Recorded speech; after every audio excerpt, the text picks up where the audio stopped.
ఒక ఆసక్తికర పరిణామం ఇవాళ బాగా తెలుగు రాష్ట్రాలు, ఇది ఏదో ఒక రాష్ట్రానికి పరిమితమైన వ్యవహారం కాదు. ఎందుకంటే అన్న ఎన్టీఆర్ ఒక రాష్ట్రానికి ఒక ప్రాంతానికి పరిమితమైన అయినవాడు కాదు. మొత్తం తెలుగు జాతికి ఆయన ఒక రకంగా చెప్పాలంటే గాడ్ ఫాదర్ లాంటి వాడు. తెలుగు జాతికి గుర్తింపు తెచ్చిన వ్యక్తిగా మనం నందమూరి తారక రామారావు గారిని చెప్పుకుంటాం, తలుచుకుంటూనే ఉంటాం. అయితే అన్నగారి ఇంట్లో ఇద్దరు అల్లుళ్ళు కౌగిలించుకున్నారు. ఇందులో పెద్ద వింత ఏముంది అని అంటే, వింత కాదు కానీ ఒక ఆసక్తికరమైన సన్నివేశం అది. లేకపోతే ఎందుకు ఇంత ప్రయారిటీ వస్తుంది? ఒక మామకి ఇద్దరు ముగ్గురు నలుగురు ఐదుగురు అల్లుళ్ళు ఉంటే వాళ్ళు ఎప్పుడూ కలుసుకుంటూనే ఉంటారు. లేకపోతే మామూలు వాళ్ళలో అయితే చిన్న చిన్న గొడవలు, లేకపోతే పెద్ద గొడవలు కూడా ఉంటాయి విడిపోయి అసలు మాట్లాడుకోకుండా. అవి ఎవరు పట్టించుకోరు. కానీ ఇది ఒక సెలబ్రిటీ ఫ్యామిలీ, పైగా ఎన్టీఆర్ ఫ్యామిలీ అంటే ఆయన ఒక ఆరాధ్య దైవం తెలుగు జాతికి, ప్రేక్షకులకి అభిమాన నటుడు, హీరో, ఇక తెలుగు జాతికి అద్భుతమైన రాజకీయ నాయకుడు అనేది ఒక రకంగా కాదు, ఇక దేవుడు అంటే ఎన్టీఆరే, ఇది తెలిసిందే కదా. సో ఈ పరిస్థితిలో అలాంటి ఫ్యామిలీలో ఇద్దరు అల్లుళ్ళు 30 ఏళ్ల తర్వాత అలా కౌగిలించుకుని అసలు ఒక రకమైన పండగ వాతావరణాన్ని క్రియేట్ చేశారు ఒక వేదిక మీద. ఆ వేదిక మీద చేసిన దానికి ఎందుకు ఇంత ప్రయారిటీ వస్తుంది? మామూలుగా కలుసుకుంటారు, దాన్ని అంత ఇదిగా చూడాల్సిన అవసరం లేదు, చర్చలు కూడా పెట్టాల్సిన అవసరం లేదు, డిబేట్ కూడా అవసరం లేదు మామూలుగా అయితే. కానీ దగ్గుబాటి వెంకటేశ్వరరావు, నారా చంద్రబాబు నాయుడు వీళ్ళిద్దరూ ఎన్టీ రామారావు అల్లుళ్ళు. ఎన్టీ రామారావు అల్లుళ్ళు ఇవాళ కలిశారు అని అంటే, ఇంతకుముందు కలవలేదా అంటే కలిశారు, కానీ కలిసినా కలవనట్టే.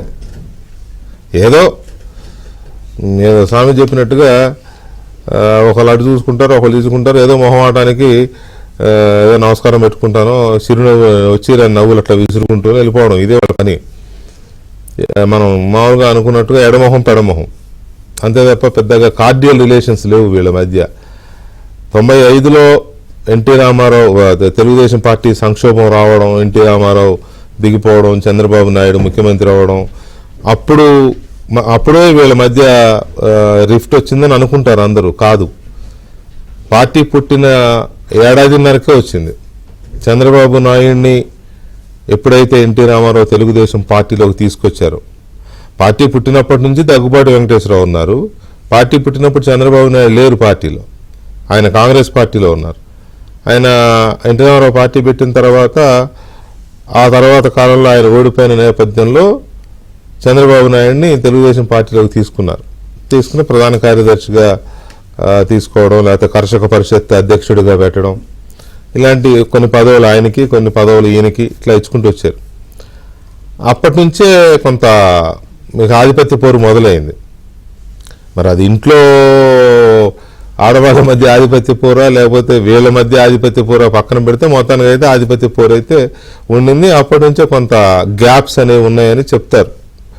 అప్పటి వ్యవహారాలు తెలిసిన వాళ్ళు, దగ్గర నుంచి చూసిన వాళ్ళు, రాజకీయాలు తెలిసిన వాళ్ళు, చూసిన వాళ్ళు, వాళ్ళతో సన్నిహితంగా ఉన్నవాళ్ళు, ఆ రెండు గ్రూపుల్లో ఉన్న నాయకులు, గ్రూపులు బాగా మెయింటైన్ అయినాయి. దగ్గుబాటి వెంకటేశ్వరరావు ఒక గ్రూపు, చంద్రబాబు నాయుడు ఒక గ్రూపు. అయితే చంద్రబాబు నాయుడు గ్రూపు బలమైంది మొదటి నుంచి. కాకపోతే చంద్రబాబు నాయుడు గ్రూపిజం బయటపడినిచ్చేవాడు కాదు. కానీ దగ్గుబాటి వెంకటేశ్వరరావు గ్రూపు ఆటోమేటిక్గా వాళ్ళ ఆ కోపాన్నో, ఆవేశాన్నో, అసంతృప్తినో బయటపడేస్తూ ఉండేవాళ్ళు. ఎందుకంటే అక్కడ ఉన్న వాళ్ళందరూ కొద్దిగా కొంచెం ముక్కుసూటిగాను, కొంత ఈగోయిస్టులుగాను ఉండేవాళ్ళు. ఇక్కడేమో షూడ్ పొలిటీషియన్స్, రాజకీయంగా కొంచెం చాతుర్యం, లౌక్యం తెలుస్తూ ఎవరిని ఎక్కడ జోగొట్టాలి, ఎవరికి ఎక్కడ పవర్ వేయాలి అది తెలిసిన వాళ్ళు ఇక్కడ ఈ గ్రూపులో ఉండేవాళ్ళు. ఇది చరిత్ర చెప్తున్నది, అనుభవం ఉన్నవాళ్ళు, ఆ రోజుల్లో చూసిన వాళ్ళు చెప్తుండేవాళ్ళు. సో అందువల్ల పార్టీలో చంద్రబాబు నాయుడు చాలా బలపడుతూ ఎదిగారు. దగ్గుబాటి వెంకటేశ్వరరావు తన ముక్కుసూడితనం వల్లనో, లేకపోతే ఏంటి వీడికి మనం తల ఉంచేది అన్నట్టుగా, అంటే వీడికంటే చంద్రబాబు నాయుడు కాదు, ఎవరికైనా మామూలుగా ఎదుటివాడికి నో మనం ముక్కుసూటిగానే ఉండాలి, ఎన్టీ రామారావు లాగా మనం కూడా ఆ టైపు మెంటాలిటీతో ఆయన కొంచెం ఇదిగా ఉండడం వల్ల ఆయన సరైన గ్రూపుని తయారు చేసుకున్నారు, కానీ ఆ గ్రూప్ని స్ట్రెంథెన్ చేసుకోలేకపోయారు. తర్వాత కాలంలో వాళ్ళు అందరూ జారుకుని అటువైపు వెళ్ళిపోయారు, చంద్రబాబు నాయుడు వైపు. మరి అలాంటిది ఆ పార్టీ నుంచి ఎందుకు దూరం అయ్యాడు దగ్గుబాటి వెంకటేశ్వరరావు గారు? తన సొంత మామ పెట్టిన పార్టీ నుంచి ఎందుకు దూరమై, పైగా ఏ కాంగ్రెస్ వ్యతిరేక పునాదుల మీద పుట్టిందో తెలుగుదేశం పార్టీ, ఆ కాంగ్రెస్ పార్టీలోకే వెళ్ళడం, పురంధేశ్వరి గారు అక్కడ 10 ఏళ్ళు మంత్రిగా చేయడం, ఆయనేమో బీజేపీలో కొన్నాళ్ళు బీజేపీలో ఉండడం, ఇప్పుడు ఆవిడ బీజేపీ అధ్యక్షురాలు అనుకోండి, మధ్యలో మళ్ళీ వైసీపీలోకి వెళ్ళడం, ఇవన్నీ చాలా చాలా ఇవి జరిగినాయి. ఎక్కడా కూడా వీళ్ళ మధ్య మాటల్లో ఏదన్నా ఫ్యామిలీ ఫంక్షన్స్, ఏదన్నా మంచి చెడు కార్యక్రమాలు జరిగినప్పుడు ఎదురు పెడితే ఏదో అట్లా మొహం చూసుకోవడమే తప్ప పెద్దగా ఆప్యాయంగా పలకరించుకున్న దాఖలా లేవు. ఇది అందరూ చెప్తారు. కుటుంబంలో కూడా ఎన్టీఆర్ కుటుంబం మొత్తం చంద్రబాబుకి అండగానే ఉండింది మొదటి నుంచి కూడా. వీళ్ళకి లేరంటే కుటుంబ పరంగా వీళ్ళకి అండగానే ఉన్నారు, కానీ చంద్రబాబు నాయుడు ఎన్టీ రామారావుని దింపేశాడని బయట అందరూ మొత్తుకుంటున్నా సరే మా బావే కరెక్ట్ అని మొత్తం కుటుంబం అంతా చంద్రబాబు నాయుడు వెంట నడిచింది. ఎందుకంటే అక్కడ ఒక అసాంఘిక శక్తి ఒకటి ఎన్టీ రామారావుతో చేరి ఎన్టీ రామారావు జీవితాన్ని నాశనం చేసిందని కుటుంబం మొత్తం నమ్మింది. నమ్మడం వల్లనే ఆ పార్టీని బతికించాలన్నా కుటుంబాన్ని బతికించుకోవాలన్నా చంద్రబాబు నాయుడు అవసరమని ఆ కుటుంబం మొత్తం వచ్చి చేరింది ఇక్కడ.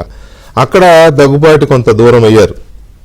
దూరమై ఆయనేమి ఎవరైతే అసాంఘిక శక్తిని వాళ్ళు అనుకున్నారో అసాంఘిక శక్తితో ఆయనేం చేతులు కలపల.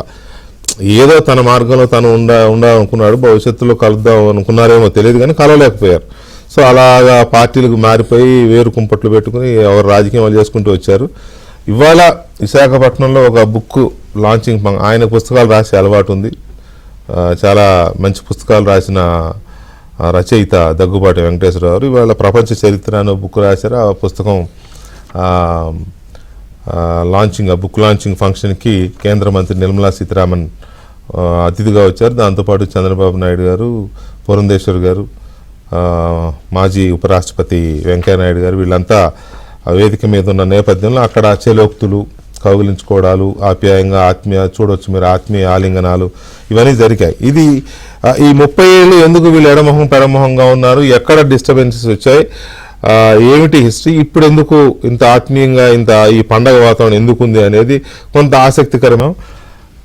దగ్గుబాటి వెంకటేశ్వరరావు పురంధేశ్వర్ గారి భర్త, నారా చంద్రబాబు నాయుడు భువనేశ్వర్ గారి భర్త, వీళ్ళిద్దరూ 30 ఏళ్ల తర్వాత చాలా ఆప్యాయంగా ఆలింగనాలు చేసుకున్నారు.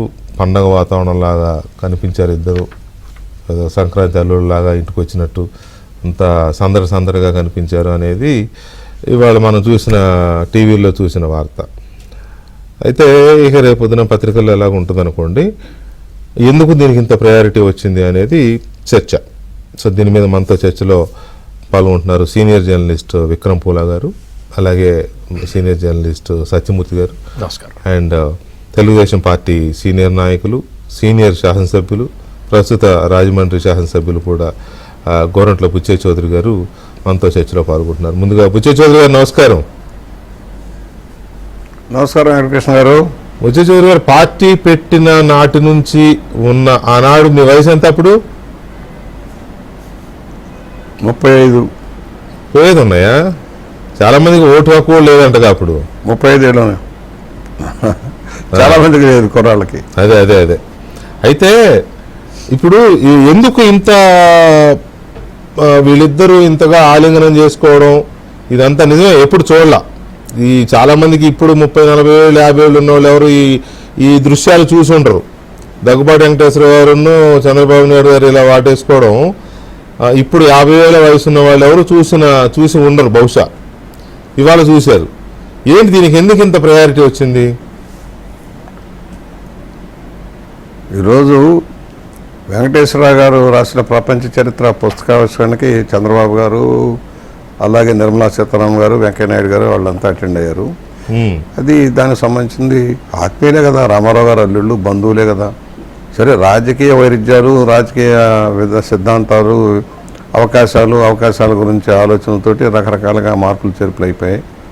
రామారావు గారు పార్టీ ప్రారంభించిన నాడు వెంకటేశ్వరరావు గారు యాక్టివ్గా ఉన్నారు. ప్రారంభించారు, ఎన్నికల సమయానికి దూరంగా ఉన్నారు, ఎందుకో నాకు తెలియదు. అప్పట్లో ఎన్నికల సందర్భంలో దూరంగా ఉన్నారు, ఆయన పోటీలో లేరు. చంద్రబాబు గారు అయితే కాంగ్రెస్ పార్టీ తరఫున ఎమ్మెల్యేగా పోటీ చేశారు ఆ రోజున. ఏ ఎన్నికలకి? మొదటి ఎన్నికలకే దూరంగా ఉన్నారు మొదటి ఎన్నికలప్పటికి దూరంగా ఉన్నారు. ఎన్నికల ప్రచారంలో రామారావు గారి ప్రచారంలో పాల్గొన్నారు, ఎన్నికల సమయంలో దూరంగా ఉన్నారు, ఎన్నికలకి దూరంగా ఉన్నారు, ఎందుకనే దూరంగా ఉన్నారు ఆ టైంలో. తర్వాత తిరిగి అధికారంలోకి వచ్చిన తర్వాత ఆయన బై ఎలక్షన్లో మళ్ళీ ఎమ్మెల్యేగా మంత్రిగా రావడం మనం చూసాం. చంద్రబాబు గారు కూడా కాంగ్రెస్లో ఓడిపోయిన తర్వాత మళ్ళీ పార్టీలో కొద్ది రోజుల తర్వాత మళ్ళీ పార్టీలోకి రావడం, పార్టీలో ఆయన ప్రముఖ పాత్ర వహించడం మనం చూసాం. ఇవాళ తర్వాత రామారావు గారు ముఖ్యమంత్రిగా 95లో ముఖ్యమంత్రిగా ఉన్న సమయంలో జరిగిన సంఘటనలో వెంకటేశ్వర గారు ముందు రామారావు గారితో ఉన్నారు. ఆ తర్వాత ఆయన మరలా వెళ్ళి చంద్రబాబు గారితో కలిశారు, వైస్రాయిలో కలిశారు, పురంధేశ్వర గారు ఇద్దరు కలిశారు. సరే కలిసి ప్రయాణం చేశారు. ఆ టైంలో ఫ్యామిలీ అంతా ఏకమయ్యారు. కారణాలు ఏదైనా ఆ రోజున రామారావు గారి మరణంలో జరిగిన సంఘటనలో ముందు అందరూ ఏకమయ్యారు. రామారావు గారిని ముఖ్యమంత్రిగా తొలగించే నాటికి అందరూ ఫ్యామిలీ అంతా ఏకంగానే పనిచేశారు. దాంట్లో వెంకటేశ్వర గారు చంద్రబాబు గారు కూడా కలిసే పనిచేశారు.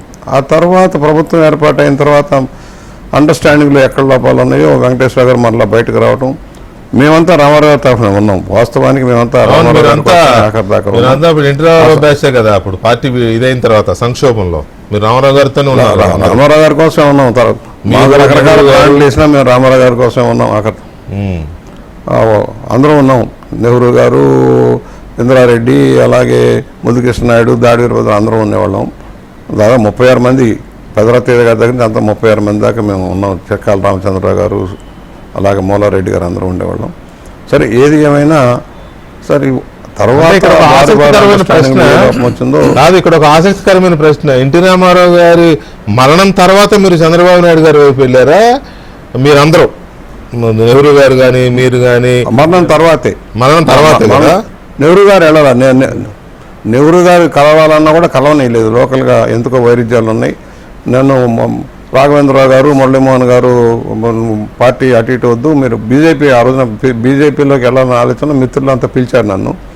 ఆ సందర్భంలో నేను అమెరికా నుంచి వచ్చేటప్పుడు మురళీమోహన్ గారు, రాఘవేంద్రరావు గారు అటు ఇటు ఎందుకు, మనం ఇక్కడే ఉండాలి, పెద్ద ఆయన లేడు కదా అని చెప్తే మళ్ళీ చంద్రబాబు గారి సారథ్యంలో పనిచేసాం. అప్పటి నుంచి ఇప్పటిదాకా పనిచేస్తూనే ఉన్నాం. దాంట్లో ఎలాంటి లోటుపాట్లు. సరే వెంకటేశ్వరరావు గారు విభేదించి వెళ్ళారు. ఆ తర్వాత మరలా భువనేశ్వర్ గారు కూడా, పురంధేశ్వర్ గారు, భువనేశ్వర్ గారు సిస్టర్స్ అయినా కూడా ఎవరి వ్యాపకాల వాళ్ళు వెళ్ళిపోయారు. భువనేశ్వర్ గారేమో వారి ఫ్యాక్టరీ వ్యవహారాల్లో తలమునకలు అయిపోయి చూసేవారు. చంద్రబాబు గారు రాజకీయాల్లో యాక్టివ్గా ఉన్నారు, చాలా స్పీడ్గా ఉన్న రోజుల్లోనే. అట్లా కుటుంబ బాధ్యత కూడా ఆమె చూసుకునేవారు చంద్రబాబు గారి కంటే కూడా. మరి వెంకటేశ్వరరావు గారు బయటకు వెళ్ళిపోయిన తర్వాత మరలా అటు కాంగ్రెస్లో కూడా పురంధేశ్వర్ గారు పోటీ చేయటం, గెలవటం, వాళ్ళ అబ్బాయిని మళ్ళీ వైఎస్ఆర్ పార్టీ కూడా వెళ్ళారు. వెంకటేశ్వర గారి వైఎస్ఆర్ పార్టీలో పర్సూర్ ఇన్ఛార్జిగా వెళ్ళడం కూడా మనం చూసాం. ఆ రోజున కారణాలు ఏదైనా బయటకు వెళ్ళి వచ్చారు. రాజ్యసభకి మేము అందరం కలిపి ఒక సీటు వచ్చింది. మేము ఎన్టీఆర్ గారి తరఫున ఉన్నప్పుడు ఒక సీటు వస్తే వెంకటేశ్వర గారికి సపోర్ట్ చేసి మేము పెట్టాము. ఆ రోజున వెంకటేశ్వర గారు రాజ్యసభకు పంపించినప్పుడు మేము అందరం కలిసి మాట్లాడుకుని ఆయన రాజ్యసభకు పంపించాం. తర్వాత ఆయన ఇప్పుడు ఖాళీగా ఉన్నారు. నాకు తెలిసి ఏంటంటే చక్కగా మనవలతో ఆడుకుంటూ ఉన్నారు. బహుశా యూట్యూబ్లో పెట్టుకొని సంసారపక్షంగా పిల్లలతో మనలతో ఎంజాయ్ చేస్తూ ఉన్నారు. అప్పుడప్పుడు వ్యాసాలు రాస్తూ ఉన్నారు, పర్యటన చేస్తూ ఉన్నారు. అంతకుముందు సంసారపక్షంగా లేదా ఆవిష్కరణ ఏం చౌదరి గారు సంసారపక్ష లేరని నేను అంటున్నా. సంసారపక్షంగా అంటే ఆయన ఒంటికి సరిపడ కొన్ని రాజకీయాలు, కొన్ని రకాల రాజకీయాలు ఆయన సరిపడవని మేము అనుకుంటాం. సరదా మనిషి కదా ఈ రాజకీయాలు. కొంత ఎత్తుగడల్లోనూ కొన్ని ఎత్తుగడల్లోనూ ఒడిదుడుకులు ఎదుర్కోవడంలో కూడా ఆయన అంత దూకుడుగా వెళ్ళలేరు. ఆయన మనస్తత్వానికి అది విరుద్ధం అని నేను అనుకుంటాను. చంద్రబాబు గారు ఒక డైనమిక్ లీడర్గా ఆ రోజున పార్టీని భాస్కరరావు గారి వెబ్సైట్లో కానీ తర్వాత కానీ పార్టీని నడపడంలో, ఐక్యం చేసుకోవడంలో, నాయకత్వాన్ని ముందుకు నడపడంలో ఆయన పాత్ర మనం చూసాం. వాళ్ళ రాష్ట్రాన్ని ఒక విధానంలో ముందుకు నడపడంలో ఆయన రోల్ మనం చూస్తూ ఉన్నాం. కాదనలేంది ఆయన యొక్క ఆలోచన విధానంలో సెల్ఫ్ ప్రమోషన్ మర్చిపోబోకండి. ఆయన సెల్ఫ్ ప్రమోటి ఎవరో గాడ్ ఫాదర్స్తో ఇస్తే కాదు, రామారావు గారి బ్రాండ్ ఉంటుంది 100%. రామారావు గారి కుటుంబానికి రామారావు గారి బ్యాక్డ్రాప్. మాబోటి వాళ్ళకి గాడ్ ఫాదర్స్ లేరు. రామారావు గారి గాడ్ ఫాదర్ లాగా ఆయనకు అందరికీ అండ ఉంటుంది. ఆయన ఇమేజ్ ఉంటుంది మర్చిపోండి. ఆ ఇమేజ్ను ఉపయోగించుకొని వాళ్ళంతా కూడా ముందుకు రావటం, వాళ్ళ రాష్ట్రాన్ని ఒక దిశానిర్దేశం చూపిస్తున్న విధానం మనం చూస్తున్నాం. సరే ఈ సంఘటనకు సంబంధించి కలిశారు. సరే బంధువులు కలిసినప్పుడు ఆలింగనం చేసుకుంటారు. మేము వెళ్ళిన చంద్రబాబు గారు లేదా వెంకటేశ్వర గారు ఆలింగనం చేసుకొని ఎలాగా గ్రీట్ చేస్తారో ఒక కార్యక్రమం కనుక దాంట్లో పెద్దగా డిబేట్ చేసి మరో రకంగా ఆలోచన చేసినంత అవసరం లేదు. ఫ్యామిలీ కలిసి ఉంటారు, మంచి చెడు కుటుంబాల్లో వివాహాలకి వార్షికోత్సవాలు కలుస్తూనే ఉంటారు. రామారావు గారు బతుకున్నప్పుడు కూడా ఇద్దరు కూడా పోటాపోటీలుగా కార్యక్రమాలు చేశారు. ఎవరికి వాళ్ళే క్యాడర్ని నిలుపుకుంటూ పార్టీ బలోపేతం చేసుకుంటూ వచ్చారు.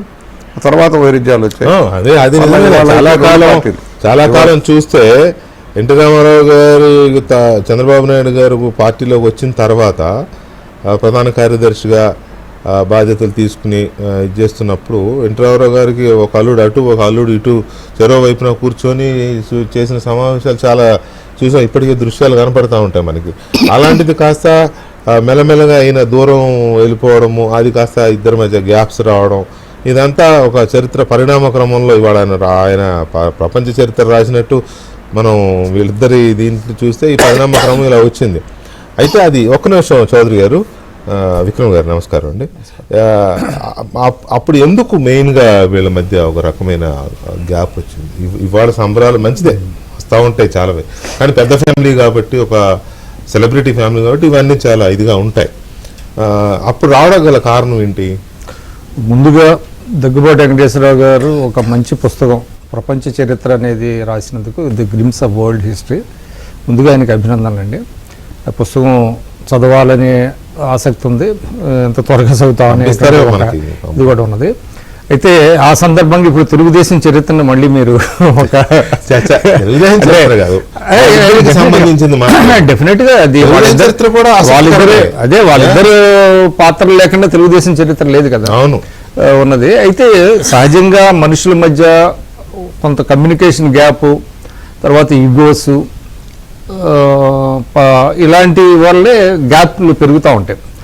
అటువంటిదే వారిద్దరి మధ్య కూడా పెరిగిందని నేను అనుకుంటున్నాను. ఎందుకంటే బుచ్చి చౌదరి గారు చెప్పినట్టుగా పార్టీ పెట్టిన దగ్గర నుంచి దగ్గుబాటి వెంకటేశ్వరరావు గారు ఉన్నారు. దగ్గుబాటి వెంకటేశ్వరరావు గారు అంటే రామారావు గారు మార్చిలో పార్టీ పెడితే సెప్టెంబర్లో ఈయన అలిగి మద్రాసు వెళ్ళిపోయారు. ఎన్నికల ముందు సెప్టెంబర్లో అలిగి వెళ్ళిపోయారు. అయితే ఎందుకై ఉండొచ్చు టికెట్ అక్కడ రామారావు గారితో ఏదో కొంచెం అంటే అక్కడ అప్పటికే చాలా మంది నేతలు ఉంటారు కదా, ఆ అభిప్రాయ భేదాలు. ఈయన సున్నిత మనస్కుడు, చాలా సున్నితం. దగ్గుబాటి వెంకటేశ్వరరావు గారు సూటి మనిషి, మంచి వ్యక్తి. ఆయన కొంత అలిగి ఎన్టీ రామారావు గారి మీద మద్రాసు వెళ్ళిపోతే వారు కథనం ప్రకారం ఏంటంటే ఒక వారం రోజుల్లోనే ఎన్టీ రామారావు గారు మళ్ళీ నన్ను ఆయనే స్వయంగా వచ్చి తీసుకెళ్లారని అంటారు. కానీ కొంతమంది ఏంటంటే ఎలక్షన్ల తర్వాతే వచ్చారు అనేది ఒకటి. అది కొంచెం అంటే ఆయన వెర్షన్ అయితే ఓన్లీ 1 వీక్ గ్యాప్ ఉంది, మళ్ళీ నేను వెనక్కి వచ్చేసాను. రామారావు గారే వచ్చారు స్వయంగా, వచ్చి మద్రాసు వచ్చి నన్ను మళ్ళీ వెనక్కి తీసుకెళ్లారని ఆయన పుస్తకంలో చెప్పుకున్నారు. అది కానీ కొంతమంది అంటారు ఏంటంటే మళ్ళీ ఎలక్షన్స్లో రిజల్ట్స్ వచ్చి పార్టీ అధికారంలోకి వచ్చిన తర్వాత వచ్చారు. తర్వాత ఆయనకి తెలుగు యువత అధ్యక్ష బాధ్యతలు అప్పచెప్పారు. తర్వాత మార్టూరు ఉప ఎన్నిక వచ్చింది. మార్టూరు ఎమ్మెల్యేగా ఉన్న ఆయన జడ్పీ చైర్మన్ అవ్వడంతో ఆ మార్టూరు ఉప ఎన్నికలో ఆయన గెలిచారు. అదే దగ్గుబాటి గారు. అయితే అందరికీ తెలుసు 83లో చంద్రబాబు నాయుడు గారు అప్పుడు కాంగ్రెస్ పార్టీ తరఫున పోటీ చేసి ఓడిపోయిన కొద్ది రోజులకి మళ్ళీ ఏంటంటే ఆయనకి చాలామంది సన్నిహితులు వీళ్ళందరూ కూడా తెలుగుదేశంలోకి వస్తే బాగుంటుంది అన్నప్పుడు ఆయన తెలుగుదేశంలోకి చేరటానికి నిర్ణయించుకోవటం, ఎన్టీ రామారావు గారు కూడా తీసుకోవటం, దానికి దగ్గుబాటి వెంకటేశ్వరరావు గారు కొంత అభ్యంతరం పెట్టారనేటువంటిది కూడా అప్పుడు ఉంది. ఆయన ప్రవేశాన్ని అడ్డుకోవటం అనేటువంటిది జరిగింది. అక్కడి నుంచి కొంత వాళ్ళిద్దరి మధ్య కొంత గ్యాప్స్ వచ్చినాయి అనేటువంటిది ఉంది. అయితే ఇక్కడ ఒక వాస్తవం ఏంటంటే చంద్రబాబు నాయుడు గారు ఆగస్టు సంక్షోభంలో 84లో he played a big role. ఆయన పార్టీని దీన్ని చేయటం. అయితే ఆయన చాలా లో ప్రొఫైల్లో ఉంటా ఉండేవాళ్ళు. ఇప్పుడు మనం అనలేం కానీ చాలా పెద్ద కీలకమైన ఎందుకంటే ఆయనకి క్యాంపు రాజకీయాలు నడపడం కాంగ్రెస్ పార్టీలో చాలా సహజం కాబట్టి ఆ అనుభవం బాగా పనికి వచ్చింది. మొత్తం ఎమ్మెల్యేలు అందరినీ తీసుకొచ్చి అందరికీ ఫోన్లు చేసి రామకృష్ణ స్టూడియోస్లో ఉంచడం, ఆ తర్వాత ఢిల్లీ తీసుకెళ్ళటం, తర్వాత కర్ణాటక తీసుకెళ్ళి వాళ్ళని బయటికి భాస్కరరావు గారు వాళ్ళు లాగేయకుండా అట్లాగా చాలా రోల్ ప్లే చేశారు. తర్వాత దగ్గుబాటి వెంకటేశ్వరరావు గారు 87లో ఆయన మంత్రి అయ్యారు. మంత్రి అయ్యి తర్వాత 89లో కూడా మళ్ళీ ఆయన గెలవటం, 89లో చంద్రబాబు నాయుడు గారు ఎమ్మెల్యే అవటం. అయితే ఇక్కడ ఒకటి ఏంటంటే చాలా స్పష్టంగా చెప్పింది ఏంటంటే దగ్గుబాటి వెంకటేశ్వర గారికి ఒక క్లౌట్ ఉండేది. ఆయన మేధావిగా, మంచి వ్యక్తిగా, ఆయన చుట్టూ ఒక వర్గం ఉండేది. కానీ చంద్రబాబు నాయుడు గారు వెనక మాత్రం బడుగు బలహీన వర్గాల నాయకులు ఎక్కువ మంది ర్యాలీ అయ్యారు. దగ్గుబాటి వెంకటేశ్వరరావు గారి వర్గానికి, ఈయన వర్గానికి చూసినట్లయితే చంద్రబాబు నాయుడు గారు ఒక మాస్ లీడర్గా తను ప్రూవ్ చేసుకున్నాడు. ఆయన ఎమర్జీ అయ్యాడు, ఆయన ఎవాల్వ్ అయ్యాడు తెలుగుదేశం పార్టీలో. అవకాశాలు వచ్చినప్పటికీ కూడా దగ్గుబాటి వెంకటేశ్వరరావు గారు బికాజ్ ఆఫ్ హిజ్ నేచర్ కావచ్చు కానీ కొంత ఆయన క్లియర్గా చంద్రబాబు నాయుడు గారు ఒక స్థాయికి వెళ్ళిపోయాడు. ఆయన జనరల్ సెక్రటరీగా ఉంటా, ఒక శిక్షణా శిబిరాలు ఇవన్నీ నిర్వహిస్తా, అందరి కార్యకర్తలు చేస్తా. తర్వాత ఇంకోటి ఏంటంటే మేజర్గా 89లో ఎప్పుడైతే ప్రతిపక్షంలోకి వచ్చిందో చంద్రబాబు నాయుడు గారు ప్లే చేసిన రోల్ చాలా పెద్దది. ఎందుకంటే కాంగ్రెస్ పార్టీ యొక్క వ్యూహాలు, ప్రతి వ్యూహాలు ముందుగానే పసిగట్టి దానికి అనుగుణంగా కొన్ని వ్యూహాలు చేసుకుంటా పార్టీని కాపాడుకోవటం, ఇవన్నీ కూడా చంద్రబాబు నాయుడు గారు చేసేవాడు. దగ్గుబాటి వెంకటేశ్వరరావు గారు ఫర్ సంహౌ ఆయన ఏంటంటే ఆయన ఎమ్మెల్యేగా 89లో ఆయన కూడా ఎమ్మెల్యేగా గెలిచినప్పటికీ కూడా మళ్ళీ 91లో ఎలక్షన్స్ వచ్చినాయి. 91లో ఎలక్షన్స్ వచ్చినప్పుడు రాజీవ్ గాంధీ హత్య ధర్మిలో ఆయన పార్లమెంట్కి వెళ్ళారు, బాపట్ల నుంచి పోటీ చేసి. అప్పుడు రాష్ట్ర రాజకీయాలకి కొంచెం ఆయన దూరం అయ్యారు. ఇంకా అప్పుడు కంప్లీట్గా కంట్రోల్ చంద్రబాబు నాయుడు గారు ఎక్కువ చేశారు. ఎందుకంటే 89లో మన అందరికీ పార్లమెంట్కి వెళ్ళడంలో కూడా, పంపడంలో కూడా చంద్రబాబు నాయుడు గారి ప్రెషర్ వల్లనే ఈయనని అంటే దగ్గుబాటి వెంకటేశ్వరరావు గారు ఒక చరిత్ర, కొన్ని నిజాలను ఒక పుస్తకం రాశారు. అందులో కొన్ని రాయలేదు, తర్వాత మళ్ళీ కొన్ని యాడ్ చేశారు కూడా. అది ఏంటంటే నేను చాలా ఫ్రాంక్ గా చెప్పదలిచాను. అది ఆయన కొంత అక్కసు చంద్రబాబు నాయుడు గారి మీద ప్రదర్శిస్తా రాసినటువంటి పరిస్థితి ఉంది. అయితే అది ఉన్నది హాఫ్ ట్రూత్స్ ఉన్నాయి. మేబీ కొన్ని ఆయన రాయకుండా ఉండాల్సింది. కనీసం నేను అనుకోవటం ఈ పుస్తకావిష్కరణ ముందైనా కూడా కొంత ఆయన తొందరపడ్డానేమో అనేటువంటిది కూడా ఏమన్నా చెప్పుకుంటే బాగుండేది అనిపించింది. వాళ్ళిద్దరు ఏం మాట్లాడుకున్నారు అంటే అట్లా కాదు కదా, అది ఇదైతే బయట అప్పుడు చర్చ జరిగింది. అది అంటే చాలా క్లియర్ కట్గా మా బోట్ వాళ్ళకి, జర్నలిస్టులకి తెలిసిపోద్ది ఇది నిజమా అబద్ధం అనేటువంటి తెలుసు. సరే ఆయన ఏ పర్స్పెక్టివ్లో రాసినప్పటికీ. అయితే ఒక విషయంలో చంద్రబాబు నాయుడు గారు తనని తిట్టిన వాళ్ళని, దుర్భాషలాడిన వాళ్ళని కూడా చాలా ఉదారంగా మళ్ళీ పార్టీ ఫోల్డ్లోకి తీసుకొచ్చి వాళ్ళకి పెద్ద పెద్ద పదవులు కూడా ఇచ్చారు. అంటే తనని వ్యక్తిగతంగా విమర్శించినప్పటికీ కూడా వాళ్ళని క్షమించేటువంటి గుణం చంద్రబాబు నాయుడు గారిలో ఎక్కువ ఉంది, మనందరికీ తెలుస్తుంది. కానీ ఎందుకునో సంభవ్ దగ్గుబాటి వెంకటేశ్వరరావు గారి విషయంలో మాత్రం ఆయన అది చూపించలేకపోయారు. అది వాళ్ళకి ప్లస్ అయింది, దగ్గుబాటి దంపతులకి అది ప్లస్ అయింది. ఎందుకంటే 2004 ఎలక్షన్స్ ముందు మళ్ళీ వాళ్ళు తిరిగి తెలుగుదేశం పార్టీలోకి చేరటానికి ప్రయత్నించారు. చంద్రబాబు నాయుడు గారు ఇంటికి వెళ్ళారు, వాళ్ళిద్దరు దంపతులు ఇద్దరు వెళ్ళారు. ఇద్దరు వెళ్తే చంద్రబాబు నాయుడు గారు చాలా అది అంటే ఆయన ప్రవృత్తికి భిన్నంగా ఆయన దాదాపుగా వాళ్ళ కింద కూర్చుంటే ఆయన పైనుంచి హాఫ్ అన్ అవర్ వాళ్ళని వెయిట్ చేయించారు, కానీ వాళ్ళని కలవాల. ఈ రిఫ్యూజ్ టు మీట్ దెమ్. దాంతో వాళ్ళు ఇద్దరు వెళ్ళిపోయి ఇక కాంట్రిబ్యూట్ పొజిషన్లో తెలుగుదేశం అదే కాంగ్రెస్ పార్టీలోకి వెళ్ళటం, కాంగ్రెస్ పార్టీలో ఆమె ఎంపీ కావటం, తర్వాత సబ్సిక్వెంట్గా ఆమె కేంద్ర మంత్రి కావటం, అదేవిధంగా ఆయన కూడా ఒకసారి కాంగ్రెస్ పార్టీలో ఎమ్మెల్యే అవటం. ఇదంతా చరిత్ర. అంటే వాళ్ళ రాజకీయ జీవితాన్ని మార్చేసింది. అంటే ముఖ్యంగా దగ్గుబాటి పురంధరేశ్వరి గారి, ఆమె అప్పటి వరకు రాజకీయాల్లో లేరు కదా, కాంగ్రెస్ పార్టీలో చేరటం, కాంగ్రెస్ పార్టీలో అవకాశాలు రావటం, కేంద్ర మంత్రి కావటం, తెలుగుదేశం వ్యవహారాల్లో ఇంట్లో ఉండే చూడటం తప్ప ప్రత్యక్షంగా రాజకీయాల్లోకి వచ్చింది అప్పుడే కదా, అప్పుడే వచ్చారు. అది వారికి కలిసి వచ్చింది. అంటే చంద్రబాబు నాయుడు గారు మిగతా వారి పట్ల చూపించేంత ఉదారత అప్పుడు ఆ క్షణంలో చాలా మంది చెప్పారు కూడా.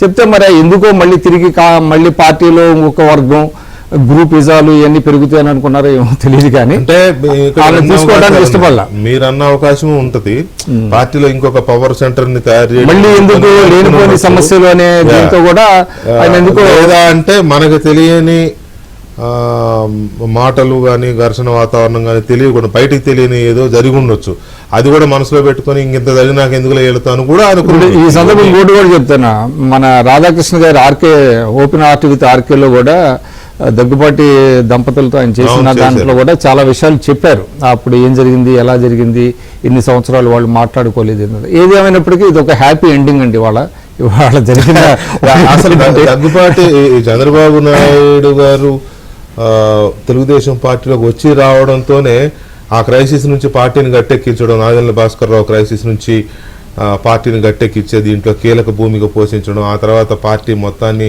ఒక ఫుల్ స్వింగ్లో నడిపించడం, కార్యకర్తల్ని పర్టికులర్గా వెనకబడిన వర్గాలని పార్టీకి దగ్గర చేయడం, ఈ వీటిలో ఆయన మునిగిపోయి ఉండడం.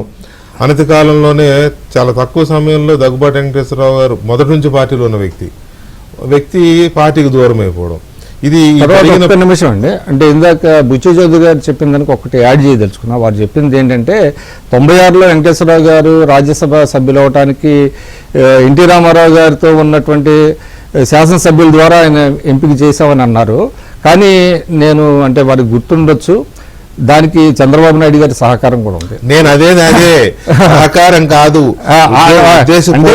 42 మంది శాసనసభ్యుల ఉన్నప్పుడు పోటీ పెట్టచ్చు. అప్పుడు దీని మీద నాకు కొంచెం అంటే వినున్నాను కాబట్టి చెప్తున్నాను. నేను ఆ టైంలో నేను జర్నలిస్ట్ కాదు, అంత ఏజ్ కూడా లేదు. కానీ అప్పుడు చాలా మంది చెప్పింది ఏంటంటే ఆ రోజున రాజ్యసభకు పంపడంలో దగ్గుబాటి వెంకటేశ్వరరావుకి ఎన్టీఆర్ పార్టీ నుంచి అంత మద్దతు లేదు, అంత నంబర్ లేదు. చంద్రబాబు నాయుడు ఇచ్చి మరీ పంపించాడు, ఎందుకంటే అక్కడికి వెళ్తే ఇక్కడ గొడవ ఉండదు, పంపించేసాడని చర్చ కూడా గొడవని కాదు.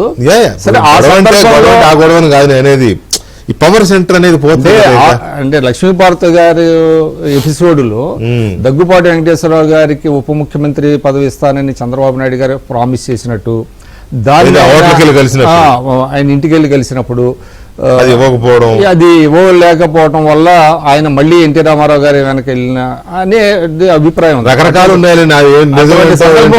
చంద్రబాబు నాయుడు గారు హెల్ప్ చేశారు ఆయన రాజ్యసభకి వెళ్ళడానికి. అది నేను చెప్పదలుచు. దాన్ని హెల్ప్ అని మీరు అంటున్నారు. కొంతమంది ఏమో కాదు, ఇక్కడ నుంచి పంపించేది ఢిల్లీ లోపల కొట్టుకుంటూ వెళ్ళి ఇక్కడ ఉండని చేశాడు కొంతమంది అంటారు. నిజం ఏంటో మనకు తెలియదు. కానీ ఒక ఎడబాటు అయితే వచ్చింది. చౌదరి గారు ఏంటి వెంకటకృష్ణ గారు చెప్పండి. ఆ రోజున బలం సరిపోదు. వెంకటేశ్వరరావు గారు మరలా ఫాలోఅప్ చేసుకొని ఆయన్ని అభిమానించే వాళ్ళు, తెలుగుదేశంలో అభిమానించే వాళ్ళని ఫాలోఅప్ చేసుకున్నారు ఆయన స్వయంగా. ఆయన మాటల్లోనే చెప్పినప్పుడు నేను కొంతమంది వర్కౌట్ చేసుకున్నాను, ఫలితంగా నేను ఎమ్మెల్యే అయ్యాను. ఎన్టీఆర్ గారితో ఉన్న సభ్యులే కాకుండా తెలుగుదేశంలో ఉన్న సభ్యులు కూడా నాకు సపోర్ట్ చేశారనేది ఆయన చెప్పే విధానం. అవును, సరే. అయితే ఇప్పుడు దగ్గుబాటి వెంకటేశ్వరరావు గారు పార్టీకి దూరమైన సందర్భమే ఈ ఇద్దరి మధ్య గ్యాప్కి ఒక పరాకాష్ట అనుకోవచ్చు. అప్పటి వరకు పెరిగిన దూరం ఇక ఆయన పార్టీకి దూరం అయిపోవడానికి అల్లుల మధ్య ఉన్న గ్యాపే దగ్గుబాటి వెంకటేశ్వరరావు గారు కుటుంబం, పురంధేశ్వర గారితో సహా టీడీపీకి దూరం అయ్యారని అనుకోవచ్చా? మూర్తి గారు, మీరు కూడా అప్పుడు ఒక యాక్టివ్ జర్నలిస్ట్గా మంచి ఇవన్నీ రిపోర్టింగ్లో ఉన్నారు కదా, ఈ ఎపిసోడ్ అంతా, ఈ హ్యాపెనింగ్స్ అన్నీ. సో దగ్గుబాటి వెంకటేశ్వరరావు గారు పార్టీ నుంచి టీడీపీకి దూరమే వెళ్ళిపోవడానికి ప్రధాన కారణం ఇక ఈ విభేదాలే అనుకోవచ్చా, లేకపోతే ఇంకేదన్నా కారణం ఉందనుకోవచ్చా? అంటే మెయిన్గా దగ్గుబాటి వెంకటేశ్వరరావు మొదటి నుంచి కూడా అంటే వీళ్ళందరినీ కూడగట్టడం, ఇందాక విక్రమ్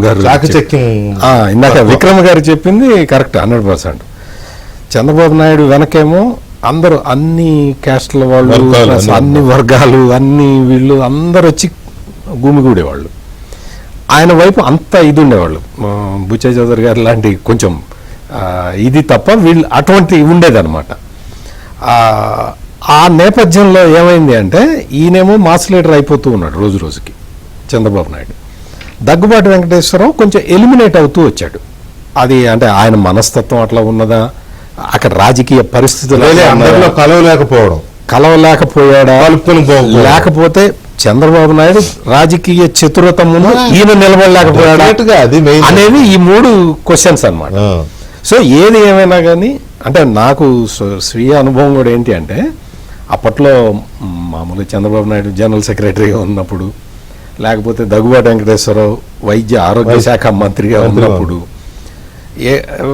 రిపోర్టర్లుగా మనం అన్ని చోట్లకి వెళ్తూ ఉంటారుగా.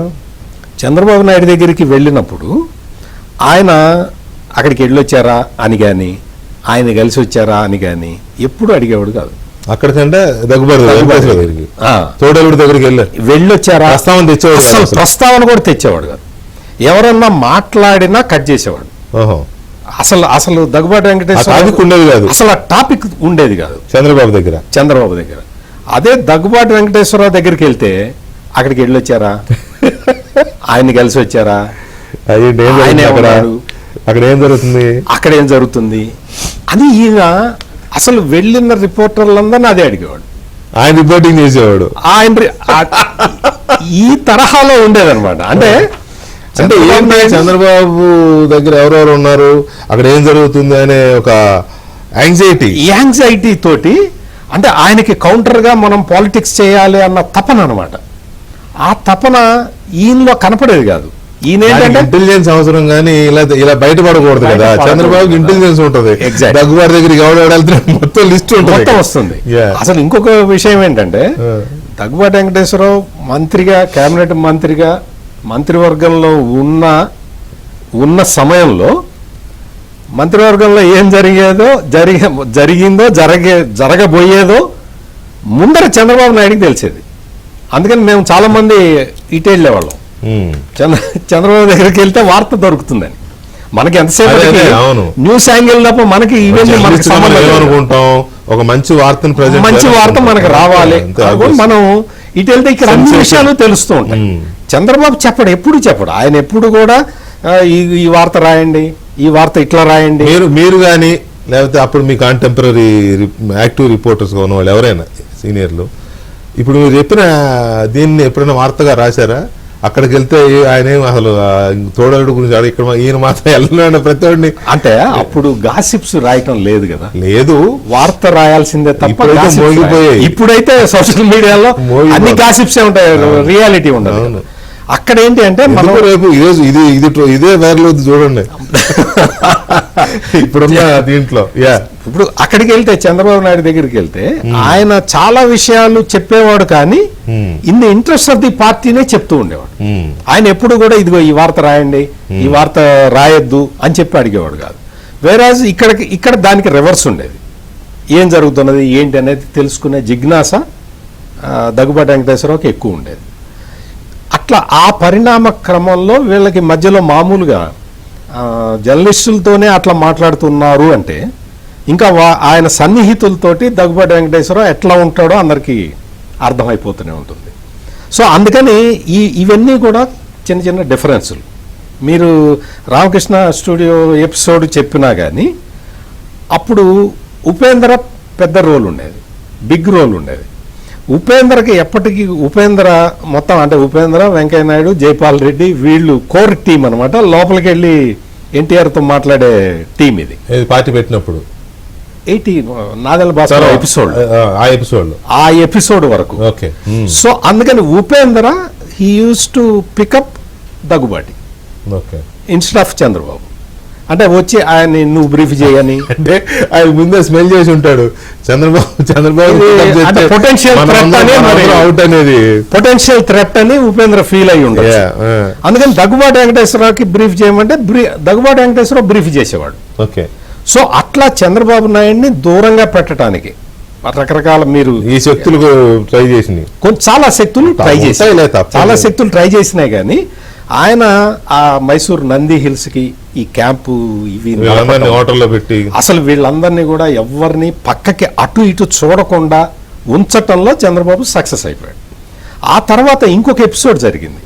ఆ ఎపిసోడ్ తోటి ఎన్టీ రామారావు కూడా చంద్రబాబు అంటే ఇతను ఉంటే పార్టీ సేఫ్ గా ఉంటుందన్న ఒక ఇది వచ్చింది. అది మాత్రమే కాదు, చంద్రబాబు తప్ప గత్యంతరం లేదనే పరిస్థితి కూడా వచ్చింది. అదేంటంటే పివి నరసింహారావు ప్రైమ్ మినిస్టర్ గా ఉన్నప్పుడు తెలుగుదేశం పార్లమెంటరీ పార్టీ మొత్తం చీలిపోవటం కాదు, మొత్తం అందరూ ఉన్న 5 వెళ్ళి పివి నరసింహారావుతో చేరిపోయారు. భూపతిరాజు విజయ కుమార్ రాజు నేతృత్వంలో. అదే టైంలో పివి నరసింహారావు దేశంలో ఉన్న అన్ని పార్టీలని చీల్చేశాడు కదా, తెలుగుదేశం కూడా ఇది అయిపోయింది. అది జరిగినప్పుడు చాలా మంది they refuse to come back to Telugu Desam. అప్పుడు చంద్రబాబు నాయుడు ఢిల్లీ వెళ్ళి ఒక దాదాపు అందులో వెళ్ళిపోయిన 5 మళ్ళీ వెనక్కి తీసుకొచ్చాడు. వెనక్కి తీసుకొచ్చి ఎన్టీ రామారావు కాళ్ళకి కేశవ నాయుడు వీళ్ళు కూడా ఉన్నారు కదా. ఇంకా ఈయన బాలయోగి ఉన్నాడు. బాలయోగి అప్పటికి ఇంకా వీళ్ళు ఎవరు రాలేదు. బాలయోగి వాళ్ళందరూ కూడా చంద్రబాబు నాయుడు అంటే అక్కడ మరి ఏం ప్రెషర్ తెచ్చాడో లేకపోతే ఏం చెప్పాడో మనకి తెలియదు కానీ బట్ ఒక ముగ్గురు ఎంపీలని మాత్రం రిటర్న్ తీసుకొచ్చి ఎన్టీ రామారావు కాళ్ళకి దండం పెట్టించాడు. అప్పుడు he praised a lot.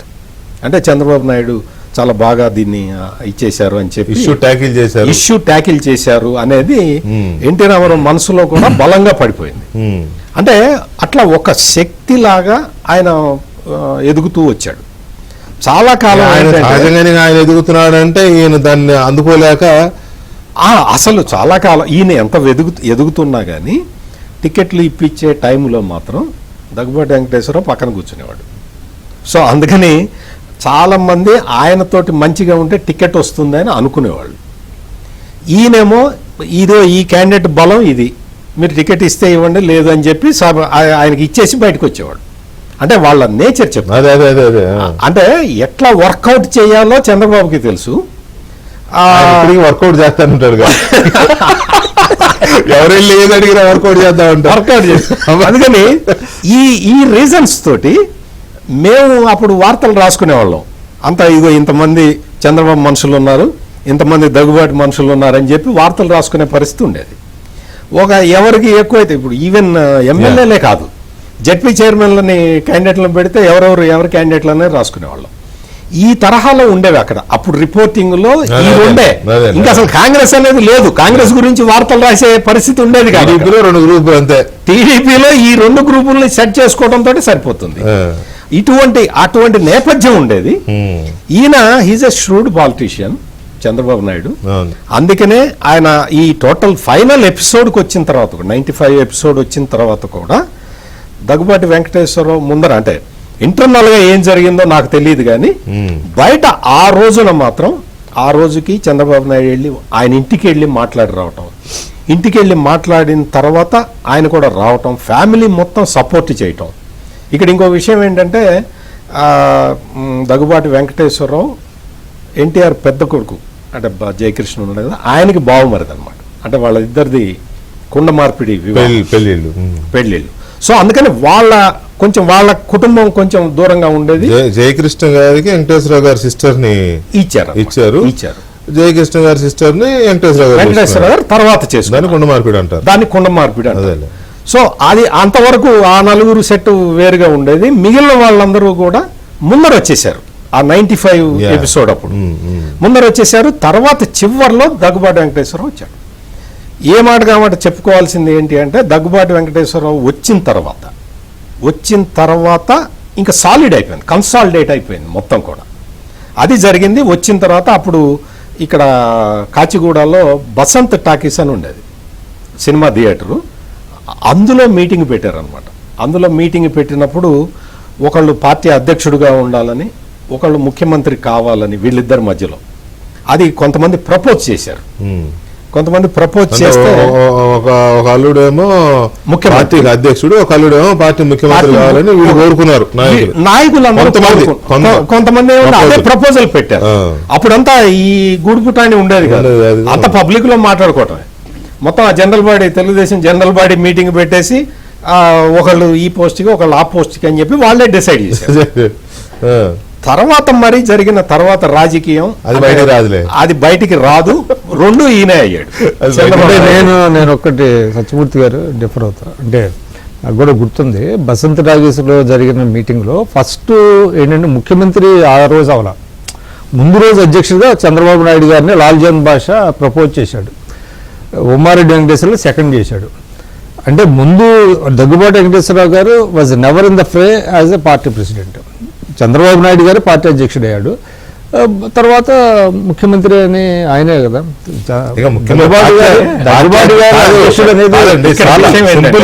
Simple party ముందు జరిగిందండి. ఒక రోజు ముందు బసంత్ టాకీస్ మీటింగ్ జరిగింది ఆగస్టు 30th. ఇక్కడ విషయం ఏంటంటే అంటే జరిగింది ఎట్లా జరిగింది ఒక సిద్ధాంతం ప్రకారం ఏం చేశారు అంటే ఒక ఆయన పార్టీ అధ్యక్షుడు, ఒక ఆయన ముఖ్యమంత్రిగా ఉండాలి అనేది ఆనాడు ఉన్న నాయకుల ఒక అభిప్రాయం. కొంతమంది ఏంటంటే అనవసరం రిఫ్ట్ లేకుండా ఇద్దరు చెరొక అంటే proposal ఈ ఉంటుంది. సందర్భంగా ఎందుకంటే ఇది చరిత్ర కాబట్టి వెళ్ళాలి జనంలో కూడా. ఎందుకంటే దగ్గుబాటి వెంకటేశ్వరరావు గారు ఢిల్లీలో ఉండి రాష్ట్ర రాజకీయాలకు చాలా దూరంగా ఉన్నారు. ఇప్పుడు వారు చెప్పినట్టుగానే సత్యమూర్తి గారు చెప్పినట్టుగా అసలు ఢిల్లీలో ఏం జరుగుతుందో ఆయనకే తెలియదు. అదే కరెక్ట్. ఇది పార్టీలో రిఫ్ట్ వస్తుంది. కొంతమంది భూపతి రాజు, విజయ్ కుమార్ రాజు గారు అంటే అసలు ఎవరు నమ్మరన్నమాట. ఆయన పార్టీని చీలుస్తాడంటే 7గురిని తీసుకెళ్ళిపోయాడు. అటువంటిది అసలు ఆయనకి తెలియదు. ఈ వాజ్ అన్అవేర్. ఈయన ఇక్కడ నుంచి వెళ్ళి ఆపాడు. అందువల్ల మీకు ఏంటంటే popular demand Chandrababu Naidu garu party అధ్యక్షుడు అవ్వాలి, చంద్రబాబు నాయుడు గారే సీఎం అవ్వాలి తప్ప పార్టీ అధ్యక్షుడిగా దగ్గుబాటి గారిని అసలు that was never proposed. Propose చేసింది ఆ రోజు ఇద్దరు. అందరూ అనుకుని ఉండొచ్చు. ఇంటర్నల్ గా అనుకోవడం వేరు. కొన్ని అంటే పత్రికల్లో వచ్చినాయి. బుచ్చి చౌదరి గారు ఓవరాల్ గా చూస్తే సరే ఇవన్నీ అర్థమైపోతున్నాయి. ఆధిపత్య పోరు, చంద్రబాబు దూసుకెళ్ళిపోవడము, ఈయన మనస్తత్వానికి తగ్గట్టుగా ఆ రేంజ్లో అందరినీ కలుపుకోలేకపోవడము, అందరితో కలవలేకపోవడం, కారణాలు ఏవైనప్పటికీ ఈయన కొంచెం స్లో డౌన్ అయిపోవడం, అట్లా ఇదైపోయారు కదా. సరే పార్టీకి కూడా ఇందాక మీరు చెప్పారు పార్టీకి దూరం అయిపోయి కాంగ్రెస్కి వెళ్ళడం అని. సో ఇవన్నీ అయిన తర్వాత 30 ఏళ్ళు పట్టిందా ఇంత ఇదిగా మళ్ళీ ఇదవ్వడానికి? మధ్యలో ఏదో పార్టీ ఫంక్షన్లో, ఫ్యామిలీ ఫంక్షన్లో అక్కడక్కడ నమస్కారం తప్ప ఈ లేవు. ఎందుకు ఇంత టైం బట్టి ఉండొచ్చు? మధ్యలో ప్రయత్నం జరిగింది. పురంధేశ్వర గారు, వెంకటేశ్వర గారు చంద్రబాబు గారిని కలిశారు, పార్టీలోకి రావాలన్న ఒక ప్రయత్నం జరిగింది. కానీ బహుశా నేను అనుకోవడం చంద్రబాబు గారు ఇది అనవసరమైన రిఫ్ట్లు, రాబోయే రోజుల్లో మళ్ళీ విభేదాలు మనకు అనవసరం, మన లైన్లో మనం వెళ్ళిపోదాం అన్న ఆలోచనలో వెళ్ళినట్టుగా నేను భావించాను ఆ రోజున. ఆ తర్వాత వాళ్ళు కాంగ్రెస్లోకి వెళ్ళారు. సరే రకరకాల 2-3 పార్టీలు మారాల్సిన పరిస్థితి వాళ్ళకి రావటం, మరలా ఇవాళ బీజేపీ అధ్యక్షురాలుగా మా ఎంపీగా రావటం కూడా మనం చూసాం. ఒకటి, చంద్రబాబు గారు దార్శనికుడే కాదు, ఒక విజనరీ. ముందుగానే ఏం జరగబోతుందో ఊహించుకుంటూ ఆలోచన చేసుకుంటూ పార్టీని నడుపుకుంటూ వచ్చారు. ఒక లీడర్షిప్ క్వాలిటీలు ఏంటంటే ఏదైనా అవసరం వచ్చినప్పుడు ఏకం చేస్తాడు, అందరినీ కూడా ఏకం చేయగల శక్తి సామర్థ్యాలు ఉన్నాయి చంద్రబాబు గారు. ఇవాళ భాస్కరరావు గారి ఎపిసోడ్లో మేము అందరం పనిచేసాం. భాస్కరరావు గారి ఎపిసోడ్లో అందరం కష్టపడ్డప్పుడు ఆయన నడిపిన విధానం చూసాం. అలాగే రామారావు గారిని 95లో దింపేటప్పటికి పరిస్థితులు కొంచెం వేగంగా మారినాయి. ఏ కారణాలు ఏదైనా సరే ఆ రోజు మా బోటి వాళ్ళం ఏంటంటే ఏదో ఆయన అనారోగ్యంగా ఉన్నాళ్ళు ఆయనే ఉంటే బాగుండన్న తపంలో ఆయన కోసం ఒక మూర్ఖ భక్తుల్లాగానే మేము ప్రవర్తించేవాళ్ళం, ఆయన కోసం పనిచేసేవాళ్ళం, కానీ మరొకటి కాదు.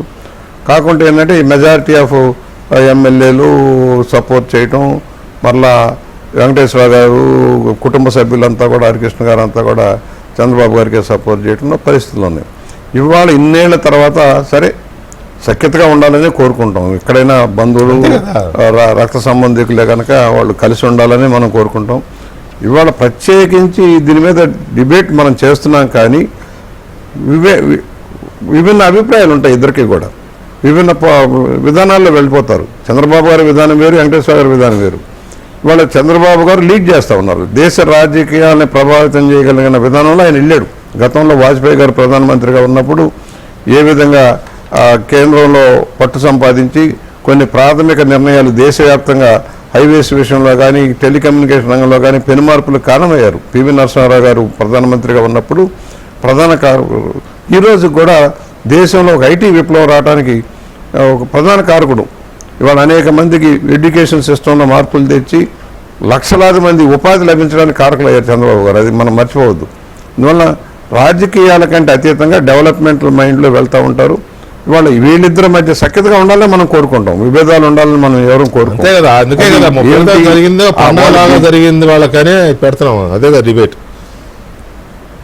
సరే, పండగలాగా జరిగిన అది పుస్తకం కోసం వచ్చింది. సీతారాం గారు వచ్చారు, వెంకయ్యనాయుడు గారు వచ్చారు, ఇద్దరు కలిసి ఆప్యాయతగా మాట్లాడుకున్నారు. సంతోషం, మాట్లాడుకోవాలని కోరుకుంటాం. అప్పుడేంటంటే పార్టీలో ఒక 2 పోల్స్ లాగా, నార్త్ సౌత్ పోల్ లాగా ఉండే ఇద్దరి మధ్యలో మా బొట్టం లేగదొడలాగా నలిగిపోయేవాళ్ళం. మర్చిపోకండి, మా బొట్ట వాళ్ళని నలిగిపోయిన రోజు ఎక్కువ గారికి తెలిసి ఎలా ఉండేది. ఒక సందర్భం చెప్పండి, మీరు బాగా నలిగిపోయారు. చాలాసార్లు నలిగేవాళ్ళం. నా బొట్ట వాళ్ళం లో ప్రొఫైల్లో ఉంటాం అలవాటు. హడావిడి చేసాకంటే లో ప్రొఫైల్లో ఉండటం అలవాటు.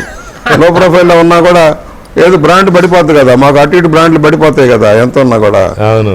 సరే అవకాశాలు వచ్చినాయా రాదా పక్కన పెడితే మా పోటీ వాళ్ళం వాళ్ళ పార్టీ పెట్టిన దగ్గర నుంచి ఈ రోజు దాకా చెప్పగలిగిన ఏకైక వ్యక్తిని మర్చిపోబోకండి పార్టీకి సంబంధించి. కానీ కొన్ని మాట్లాడటం మంచిది కాదు, మాట్లాడకూడదు. విక్రమ్ గారికి తెలుసు రాజకీయంగా. మీకు అందుకే ఆ రోజు అయ్యారు ఒకసారి ఇది పర్లేదండి, ఏముందండి దేశంలో యావరేజ్ మంత్రి 8 నెలలు. ఆ 8 నెలలు నేను చేశాను, రామారావు గారి గవర్నమెంట్లో చేశాను. అందువల్ల రాలేదన్న బాధ లేదు, రాలేదన్న దుగ్ధ లేదు. ఏదో ప్రజలు ఇచ్చిన అవకాశంతో 7 సార్లు గెలిపించారు. నేనేమంటానంటే ఇవాళ చాలా మంది ఏం చెప్తారు, పార్టీని మేమే పెట్టించాం, సిద్ధాంతాలు మేమే చెప్పాం. 95 దాకా పార్టీ లేని ఒక పెద్ద మనిషి నేనే మేనిఫెస్టో తయారు చేశానని చెబుతాడు. విక్రమ్ గారికి తెలుసు ఎలా ఉంటుందో రాజకీయాలు ఎలా చెప్పండి. మేమే పార్టీ రామారావు గారికి ఎందుకులేండి ఓనమాలు నేర్పాం మేమే అని చెబుతారు. రామారావు గారు ఒక ఐడియాలజీలో వచ్చారు, ఐడియాలజీలో ఉన్నారు, ముక్కు సూటిగా రాజకీయాలు చేశారు. సరే మంచి చెడు ప్రజలకు తెలుసు. రాష్ట్రంలో దేశంలో జరిగిన సంఘటనలన్నీ కూడా ఎన్ని పెను మార్పులు చాలా మందికి వాళ్ళ నేర్పాల్సిన అవసరం. రామారావు గారు తీసుకున్న మాండలిక వ్యవస్థ విషయంలో కానీ అనేక సంస్కరణలు ఉన్నాయి. అవన్నీ విప్లవాలే. తెలుగు విశ్వవిద్యాలయం రావడం ఒక విప్లవం అయితే అది చాలా మంది తెలియదు సార్. అవును, అన్నగారు రామారావు గారు అంటారే కానీ రామారావు గారు తీసుకున్న నిర్ణయాలు ఆ ప్రభుత్వంలో ఉన్న కొంతకాలంలోనే తీసుకున్న పెను మార్పులు నిర్ణయాలు చాలా మందికి తెలియటం ఈ రోజున. ఓకే, ఉన్నారు, చంద్రబాబు గారు ఉన్నారు. తెలుగు ప్రజల మనసుల్లో అన్నగా ఎందుకు నిలబడిపోయాడు అనేది అదొక చరిత్ర, అది అలా నడుస్తూనే ఉంటది. చాలా మందికి తెలియకపోయినా ఇట్లాంటి సందర్భాల్లో తెలుసుకుంటారులే, అది ఓకే. అయితే ఇప్పుడు మీరు అన్నట్టుగా ఈ జరిగిన చెప్పండి, ఏదో చెప్తున్నారు చెప్పండి. ఒకటి పాఠ్యాంశాల్లో చేర్చాల్సిన అవసరం, తీసుకున్న నిర్ణయాల ప్రభావం ఎలా ఉంది అనేది. ఆ రోజున లోటు బడ్జెట్లో చాలా చిన్న బడ్జెట్ 3,000 కోట్ల బడ్జెట్లో ఉన్న రోజుల్లోనే 35 రూపాయలు పెన్షన్ పెట్టిన మహాశయుడు, పక్కా గృహాలు నిర్మించిన మహాశయుడు, అవన్నీ కూడా ఆలోచన ఉంది. పార్టీకి మూల స్తంభాలుగా ఆయన చంద్రబాబు కాదండి, మీరు తెలియవై గొడవంత ఎందుకని ఇష్యూ డిబేట్ డ్రైవ్ చేస్తున్నారా? నేనేం డ్రైవ్ చేయట్లా ఏమిటంటే ఒకటి కలిశారు ఆ రోజు గతం ఎవరు పనాలు చేసుకున్నారు. ఇందులో ఆయన బీజేపీ వైపు వెళ్ళారు. అది పాయింట్, అదే చెప్పబోతున్నా నేను. నిజానికి బీజేపీ వైపు వెళ్ళిన ఆయన బీజేపీ వైపు వెళ్ళారు, ఈయన తెలుగుదేశాన్ని నాయకత్వం వహిస్తున్నారు, ఎవరు వాళ్ళు చేసుకుంటున్నారు. ఎంపీగా పురంధేశ్వర్ గారు వెళ్ళారు. ఇవాళ లోకేష్ బాబు గారు చాలా ఉన్నతమైన స్థానంలోకి వచ్చారు, ఇంకా స్పీడ్గా పనిచేస్తా ఉన్నారు రాష్ట్రం మీద. జరగబోయే పరిణామాలు ఇవన్నీ కూడా వాళ్ళ రాజకీయ అవకాశాలు వాళ్ళు ఎత్తుకున్నారు. పురంధేశ్వర్ గారు రాజకీయంగా చాలా ఎదిగారు. ఈయనకి రాజకీయాలకు నేను సెట్ కానని రియలైజ్ అయినట్టున్నారు ఒక దశకు వచ్చినాక. వెంకటేశ్వర అర్థమైపోయింది ఆయనకి రాజకీయాలకి నా మనస్తత్వానికి వీటికి సింక్ అవ్వదనే అటు ఆయన మెల్లగా సైడ్ అయిపోయి ఏదో పుస్తకాలు లేకపోతే ఆ కాలక్షేపం ఇది చేసుకుంటూ ఆయన అట్లా ఉండిపోయారు. అయితే ఇక్కడ నా పాయింట్ ఏంటంటే, సరే అది చంద్రబాబు నాయుడు గారైనా వెంకటేశ్వర గారైనా లేకపోతే పురంధేశ్వర్ గారైనా వీళ్ళు ఎవరైనా కుటుంబంలో ఉందో అందరికీ తెలుసు, తెలుగు జాతి మొత్తానికి తెలుసు. తెలుగుదేశం పార్టీ పుట్టింది ఎందుకు? కాంగ్రెస్ పార్టీ వ్యతిరేక పునాదుల మీద. ఎందుకంటే తెలుగు జాతిని అవమానించారని, లేకపోతే ఇంకోటి రాష్ట్రాలని అవమానిస్తున్నారని, తక్కువ చూపు చూస్తారని. ఈ పరిస్థితుల్లో బీజేపీ ఓకే, ఎన్టీ రామారావు గారితో బీజేపీ కుడి పక్కన బీజేపీ ఎడం పక్కన లెఫ్ట్ పార్టీలు కూర్చుని రాజకీయం చేసిన సందర్భం చరిత్రలో రెండు కలిసి కూర్చున్న సందర్భమే లేదు తప్ప. ఈ పరిస్థితుల్లో పురంధేశ్వర్ గారిని ఆవిడ వెళ్ళుండొచ్చు, లేకపోతే వెంకటేశ్వర గారు పంపించి ఉండొచ్చు, ఏదైనా కావచ్చు. కాంగ్రెస్ పార్టీలోకి ఎలా వెళ్ళారు అనేది కూడా ఆసక్తికర పరిణామం ఈ దీంట్లో. విక్రమ్ గారు ఇక్కడ అంటే వెళ్ళారు అప్పుడున్న పరిస్థితులను బట్టి, ఇక్కడ ఇమ్మడలేకనో లేకపోతే రాజకీయాల మీద మక్కువతోనో తాను అడ్జస్ట్ కాలేనని ఆవిడని రంగంలోకి దింపడం, ఆవిడకి కూడా అవకాశాలు రావడం పురంధేశ్వర్ గారు, ఇది అంతా బాగానే ఉంది. కానీ ఇది యాంటీ కాంగ్రెస్ దీని మీద వచ్చిన పార్టీ కదా, కాంగ్రెస్ని ఎలా చూజ్ చేసుకున్నారు ఆ టైంలో? దానివల్ల ఇంకాస్త గ్యాప్ పెరిగి ఉండొచ్చు కదా. అప్పటికే దగ్గుబాటి వెంకటేశ్వరరావు గారు బీజేపీలోకి వెళ్ళి వెనక్కొచ్చారు. అవును, వెళ్ళి వెనక్కొచ్చారు. ఇక కాంటుబెట్ట పొజిషన్లో వాళ్ళు వెళ్ళిపోయేటప్పుడు చెప్పారు, తెలుగుదేశం పార్టీ మాకు పుట్టిల్లు లాంటిది, మేము కార్యకర్తలకి విస్తరాకులు వేసి భోజనం పెట్టి ఆ విస్తరాకులను కూడా ఎత్తిన వాడం మేము, ఇటువంటి పార్టీలో చేరాలనుకున్నాము, కుదరట్లేదు కాబట్టి కాంట్రిబ్యూట్ పొజిషన్లో పొలిటికల్ సర్వైవల్ కోసం ఇక అప్పుడు రాజశేఖర రెడ్డి గారు పాదయాత్ర చేయటం, వాళ్ళకి కూడా బలమైనటువంటి వర్గం కాబట్టి చంద్రబాబు నాయుడు గారిని ఏ విధంగా ఓడించాలనేది వాళ్ళు ఎత్తుగడలు వేస్తున్నారు. రాజశేఖర రెడ్డి మమ్మల్ని ఆదరించలేదు కాబట్టి మా శాయశక్తిని మేము కూడా ఓడించడానికి అయ్యారు. క్లియర్. అట్లాగా వాళ్ళకి కూడా కలిసి వచ్చింది, కాంగ్రెస్ పార్టీకి కలిసి వచ్చింది. అదేవిధంగా దగ్గుబాటి పురంధరేశ్వరి గారు కూడా వారి టాలెంట్ చూపించుకోవడానికి ఆమె నాయకత్వ లక్షణాలు కావచ్చు, ఎన్టీ రామారావు గారి వారసత్వంగా వచ్చినటువంటి ఇది కానీ ఆమె అద్భుతంగా ఎక్సెల్ అయ్యారు. కేంద్ర మంత్రిగా రావటం అంతా కూడా మామూలు శాఖలు అవి అటువంటిది. శాఖలు నిర్వహించారు. సో ఇక రాష్ట్ర విభజన తర్వాత జరిగినటువంటి పరిణామాల్లో మళ్ళీ బీజేపీలోకి రావటం, ఈయనేమో మళ్ళీ వైఎస్ఆర్సీపీకి వెళ్ళటం. అప్పుడు విజయసాయి రెడ్డి గారు అనుకుంటా తీసుకెళ్ళిన నాకు బాగా గుర్తుంది, జగన్ దగ్గరికి తీసుకెళ్ళి అయితే వాళ్ళ అబ్బాయికి ఇవ్వాలనుకున్నారు. అయితే ఆయనకి ఏదో పౌరసత్వ సమస్య లేదు, అమెరికా నుంచి సిటిజన్షిప్ రావడంతో ఈయన పోటీ చేయడం జరిగింది. లాస్ట్ మూమెంట్లో ఆయన ఓడిపోవటం. సో ఏదేమైనప్పటికీ కూడా తిరిగి ఒక హ్యాపీ ఎండింగ్ లాగా ఆ ఇద్దరు కలిసి ఉండాలని చాలామంది పార్టీలో కూడా అనుకునేవాళ్ళు. ఈ తలనొప్పులు, ఎందుకంటే సత్యమూర్తి గారు చెప్పినట్టుగా అసలు వాళ్ళిద్దరు రెండు వర్గాల వల్ల ఎవరైనా ఇదైందంటే ఫ్లరిష్ అయింది మీడియా. ప్రతిరోజు కథనాలే కదా, ప్రతిరోజు వార్తలు కథనాలు తెగ వస్తూ ఉండేవి. అందువల్ల అది ఒక పెద్ద హెడేక్గా. కుటుంబ రాజకీయాలు అంటే జనానికి కూడా ఇంట్రెస్ట్ కాబట్టి బాగా చదువుతారు. పైగా అన్నగారి కుటుంబంలో రాజకీయాలు చదువుతారు బాగా. ఏదేమైనప్పటికీ కూడా వాళ్ళ అంటే మీరు హ్యాపీ ఎండింగ్ అంటున్నారు కానీ ఓకే, కుటుంబంలో తోడల్లుళ్ళు మళ్ళీ పైగా ఎన్టీఆర్ కుటుంబంలో తోడల్లుళ్ళు కాబట్టి మళ్ళీ ఎట్లా ఒకటవడం అనేది హ్యాపీ ఎండింగ్ అని అనిపిస్తుంది. కానీ రాజకీయంగా ఆంధ్రప్రదేశ్కి ఇది ఏమన్నా ఉపయోగపడే హ్యాపీ ఎండింగా అంటే ఒకటండి, ఇప్పుడు నేను ఒకసారి అంటే దగ్గుబాటి వెంకటేశ్వరరావు గారిని ఒకసారి నాకు ఇంటర్వ్యూ చేసే అవకాశం దొరికింది. దగ్గుబాటి గారికి బాగా క్లోజ్గా ఉండేటువంటి ఒక పొలిటీషియన్ ద్వారా నేను ఆయన అప్రోచ్ అయ్యాను. వారి ఇంటికి వెళ్ళా, రోడ్ నెంబర్ 13లో వెళ్తే నేను వెళ్ళంగానే ఆయన లివింగ్ రూమ్లో చూస్తే హోచిమిన్ ఫోటో ఉంది, వియత్నాం గాంధీగా చెప్పుకునే హోచిమిన్. మొత్తం ఆయన దీంట్లో చూస్తే కార్ల్ మార్క్స్ అట్లాగా ప్రపంచ సోక్రటీస్ బుక్స్ అన్నీ ఉంటే నేను ఆశ్చర్యపోయా. ఇప్పటి వరకు నేను జనరల్గా ఏ పొలిటీషియన్ దగ్గరికి వెళ్ళినా అట్లాంటి పుస్తకాలు చూడలా. ఫస్ట్ టైం చేస్తే నేను అడిగాను ఆయన్ని, ఏంటి సార్ మీరు బాగా పుస్తకాలు చదువుతారంటే, నేను రాజకీయాలు నాకు పెద్దగా తెలియదు కదా, అందుకని రాజకీయాలని అవగతం చేసుకోవటానికి అర్థం చేసుకోవటానికి పుస్తకాలను చదువుతున్నాను అన్నాడు. నాకు భలే ఆశ్చర్యం వేసింది. ఎందుకంటే జనరల్గా రాజకీయాలకు వచ్చేవాళ్ళు అధికారం కోసం వస్తారు తప్ప రాజకీయాలను అర్థం చేసుకోవటానికి ప్రపంచ చరిత్రని ఇదంతా అధ్యయనం చేసేవాళ్ళు నాకైతే కనపడలే. అదేవిధంగా ఆయన కొంత అమాయకత్వం కూడా నాకు కనిపించింది. అంటే పొలిటికల్గా ఆయన కొంత అమాయకత్వం నాతో కూడా అప్పుడు ఏదో అంటే he is not a shrewd politician అప్పుడు కూడా కొంత చంద్రబాబు నాయుడు గారి గురించి సందర్భం లేకపోయినా కూడా ఏదో తీసుకొచ్చేదో చెప్తాం. రాజకీయాల మీద అవగాహన ఉండడం వేరు, రాజకీయాలను ఆచరించడం అట్లా చెప్తే ఏంటి మీరు అంటే అంత అవగాహన లేదేమో అని అనిపించింది. అంటే పెద్ద పొజిషన్లో చేసినప్పటికీ కూడా ఈ పవర్ పాలిటిక్స్ మీద ఆయనకు అంత గ్రిప్ లేదని అనిపించింది అనమాట. అంత నేవుగా అనిపించింది ఆయన మాట్లాడే విధానం అదంతా కూడా. బట్ మంచి వ్యక్తి, చాలా చదువుకున్నటువంటి వ్యక్తి. నాకు అప్పుడే అనిపించింది కొంత ఏదో సమాజాన్ని మార్చాలి ఈ సిద్ధాంతాల ద్వారా అనేటువంటి ఒక ఇది ఉన్నది. బట్ ఏదేమైనప్పటికీ ఆయన కూడా ఇప్పుడు ఆయన నో రిపెంటెన్స్ అనుకుంటారు. ఆయన కూడా చాలా చక్కగా ఈ శాస్త్రీయ జీవితాన్ని పుస్తకాలు చదవటం, రాయటం ఉన్నది. అయితే ఒకటి ఏంటంటే ఆయన కౌంటర్ అంటే పురంధరేశ్వరి గారు ఉన్నారు ఇప్పుడు,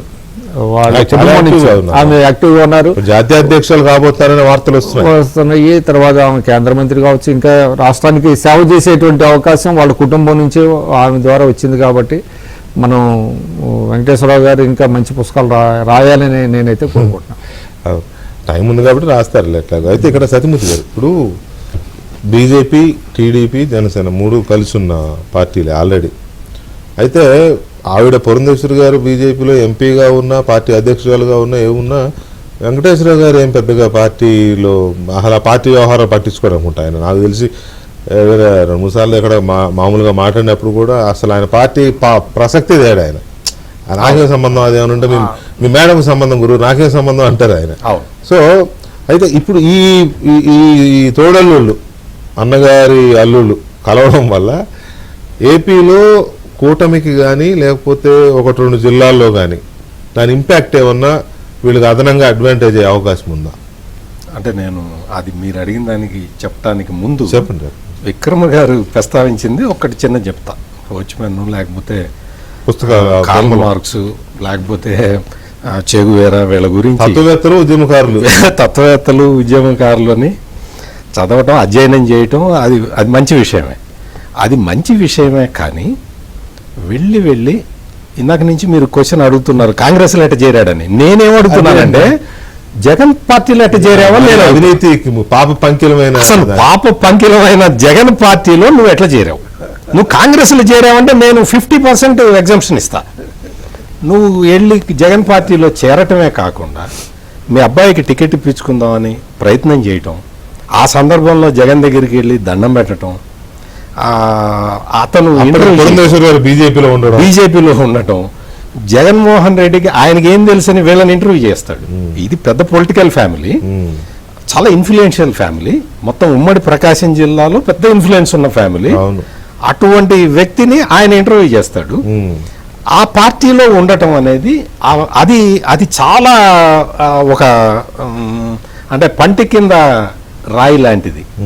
అది ఆయన చేసిన ఇదంతా ఏంటి అంటే, ఎందుకు అంటే చంద్రబాబు నాయుడు అంటే ఆయన ఒకవైపు ఎదుగుతూనే ఉన్నాడు, పార్టీ అధ్యక్షుడిగా, ముఖ్యమంత్రిగా ఆయన నిరంతరం పనిచేసుకుంటూనే ఉన్నాడు. ఆయన బాటలో ఆయన వెళ్ళిపోతూ ఉన్నాడు. ఆయన బాటని మ్యాచ్ చేయటానికో, లేకపోతే ఆయన అందుకోవటానికో, లేకపోతే సంథింగ్ ఏదో ఒక పొలిటికల్ రీజన్ తోటి దగ్గుబాటి పురంధేశ్వరి కానీ, దగ్గుబాటి వెంకటేశ్వరరావు కానీ రకరకాల ప్రయత్నాలు చేశారు. ఆ ప్రయత్నాలలో అట్టడుగు స్థాయికి వాళ్ళు వెళ్ళిన క్షణాలు ఏంటి అంటే, జగన్ పార్టీకి వెళ్ళటం అనేది it is the least bottom అనమాట. రాక్ బాటమ్ని పొలిటికల్ లైఫ్ లో టచ్ చేసినట్టుగా నేనైతే భావిస్తున్నాను. ఆ స్థాయికి తగ్గాల్సిన అవసరం లేదు. ఆ స్థాయికి తగ్గాల్సిన అవసరం లేదు. ఎందుకంటే పెద్ద ఫ్యామిలీ, దగ్గుబాటి చెంచురామయ్య ఫ్యామిలీ అంటే అది చాలా పెద్ద ఫ్యామిలీ ఉమ్మడి ఒంగోలు జిల్లా, ప్రకాశం జిల్లాలో. అటువంటిది జగన్మోహన్ రెడ్డి దగ్గరికి వెళ్ళి అట్లా దండాలు వాళ్ళు జనరల్ గా అదే చేస్తారు కదా. చిరంజీవి కూడా దండం పెట్టిన ఫోటో మార్కెట్ లోకి రిలీజ్ చేసిన బ్యాచ్ అటువంటివి చేశారు. సో అందుకని ఈయన మనస్తత్వానికి భారతీయ జనతా పార్టీలోనే ఇమ్మడలేకపోయాడు. అప్పటికి ట్రై చేశాడు, నిక్కర్ వేసుకొని ఆర్ఎస్ఎస్ క్యాంపులకు వెళ్ళాడు, చాలా ట్రై చేశాడు, కానీ అక్కడ ఇమ్మడలేకపోయాడు. అటువంటి నేషనల్ పార్టీలో ఒక సిద్ధాంతం ఉన్న పార్టీలోనే ఇమడలేని వ్యక్తి జగన్ తోటి ఎట్లా ఇముడతాడు? ఆ మాత్రం ఇది ఉండాలి, అంచనా ఉండాలి, పొలిటికల్ అంచనా ఉండాలి. ఆ పొలిటికల్ అంచనా లేకపోవటం కూడా దగ్గుబాటి వెంకటేశ్వర అంటే ఆయన స్థాయిలో ఆయన ఇప్పుడు సుఖంగా ఉండొచ్చు, మనవడితో ఆడుకోవచ్చు, కానీ పొలిటికల్గా మాత్రం హీజ్ ఎ ఫెయిల్యూర్ క్యాండిడేట్. అంటే I'm not talking about Daggubati Purandeswari, she successful. ఆ విషయం ఆయనకు కూడా తెలుసు, ఆయన తెలుసు కాబట్టి ఆయన సైడ్ అయిపోయి